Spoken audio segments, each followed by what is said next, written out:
Pillaiyar பட்டியோட special கொழுக்கட்டை தான் இன்னைக்கு நம்ம பார்க்க போறோம். அவ்வளோ டேஸ்டா இருக்கும். கண்டிப்பா ட்ரை பண்ணுங்க. 1 கப் அளவுக்கு பச்சரிசி, 1/4 கப் அளவுக்கு பாசிப்பயிறு, இது ரெண்டையும் நல்லா வாஷ் பண்ணி எடுத்துட்டு 1 மணி நேரம் ஊற வச்சு எடுத்துக்கோங்க.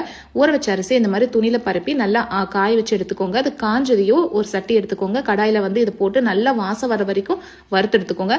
வறுத்தது மிக்சி ஜார்ல மாத்தி இந்த பதத்துக்கு அரைச்சுக்கோங்க.